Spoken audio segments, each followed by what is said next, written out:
about the preparations underway. I'm joined by former FEMA coordinator Mark Deveau. Thanks so much for being here.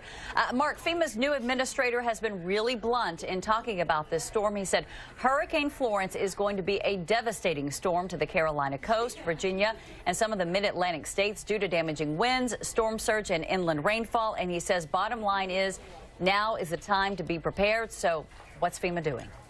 An awful lot of planning, but people have to remember it's not just FEMA. Our response system is four-legged.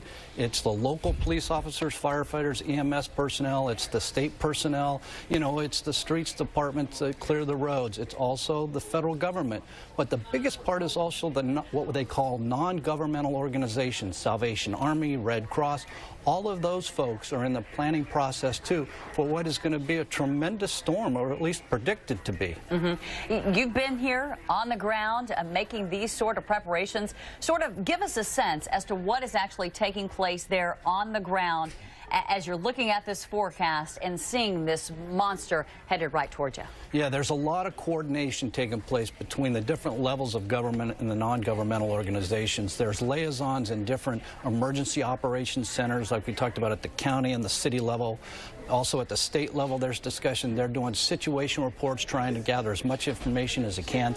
They've got hurricane liaison representatives both at the state and federal level. There's a lot of resources that have been stocked in different federal bases. It's water, it's cots, it's meals. There's emergency, what they call mobile emergency response vehicles, which are satellite vehicles that are in place to be able.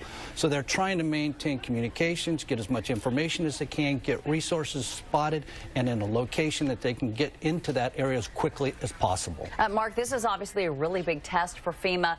We know its reputation has taken a bit of a hit, especially after Hurricane Maria and what the people of Puerto Rico have gone through. Do you think that FEMA is ready here? Yeah, absolutely. A couple of things come into place. We don't have as much going on in the country as we did when Puerto Rico or Hurricane Maria took place. A lot of lessons learned. If you notice some of the information coming out today, you can see that FEMA is focusing even more on what they call lifelines, and that's emergency communications, power structure. Those were the challenges in Puerto Rico, so it appears that they've learned.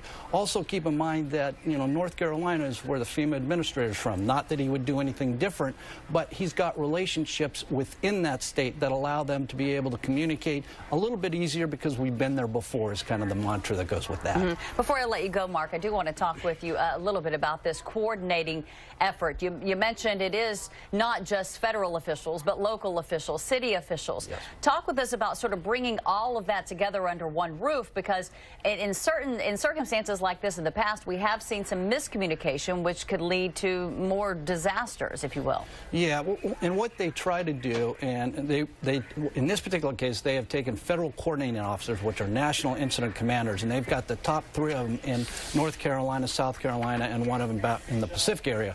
So they're making sure they've got the people who are experienced. They're also testing those communication systems both in terms of physical. Can we communicate during the storm?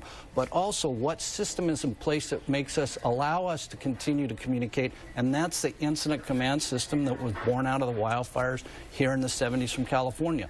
So they're aggressive about utilizing that structure and that plan to try and alleviate any communication gaps. All right. Obviously, a lot of people watching this storm as it progresses that direction. Mark Deveau, appreciate your expertise. Thank you. Thank you.